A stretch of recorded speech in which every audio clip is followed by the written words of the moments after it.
walking back upstairs. They was leaving. They wasn't here maybe an hour, if that long. And I never saw them again. That was it. And I man, what happened? Oh man, they didn't want to do the song. What happened? Man, they don't even know what 6-4 is. They don't know what that kind of shit is. What? Hey man, and you know, they was from New York. They didn't feel they could represent properly. The movie Straight Outta Compton had a lot of false to it, a lot of falsities. Just interviewing people, knowing my mentor, Alonzo Williams, one of my very good friends, who is responsible for discovering Eazy-E and NWA and Dr. Dre and Ice Cube. They all went through Alonzo Williams, whom I do have a podcast with every Tuesday on NWA Stories with Alonzo. NWA Stories with Alonzo right here on YouTube. If you like old hip-hop stories, if you like history on hip-hop, if you like history from the person who was actually there in the room, check out NWA Stories with Lonzo every Tuesday, 6 p.m. Pacific Standard Time. I remember they was dressed like LL Cool J. They was supposed to do the song, and then they started disrespecting Compton.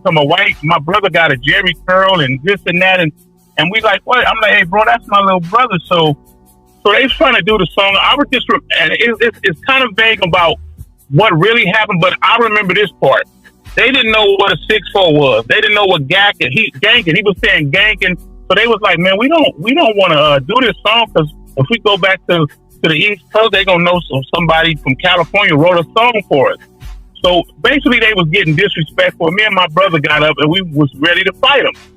So they was like, man, we ain't got to do that. We out of here. So then they left. And that's the part of the movie that I said, me and my brother actually got into it with these cats. My brother Kevin and myself. We got into it with them cats. I remember it like it was yesterday. And Dre was like, damn, Eazy, what's going on? What your boys come to do? They come to do music, or do they come to gangbang? And Eazy, he said, or Eric, he said, I guess they came to do both. And I remember and so he said, well, now ain't nobody to do the song.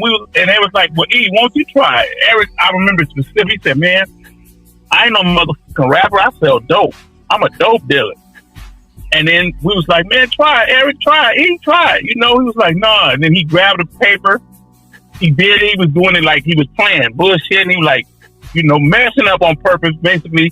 And then Dre kept putting it on. Come on, man, do it like this, do it like that. Next thing you know, he did it. He got mad. He grabbed it. He did it for real. And like the movie said, we all looked and said, man, that shit was hard. We were like cruising down the street in my 6-4, jocking the bitches, slapping the hole. We was like, damn, eating that shit is hard. We was like, damn, eating that shit is hard.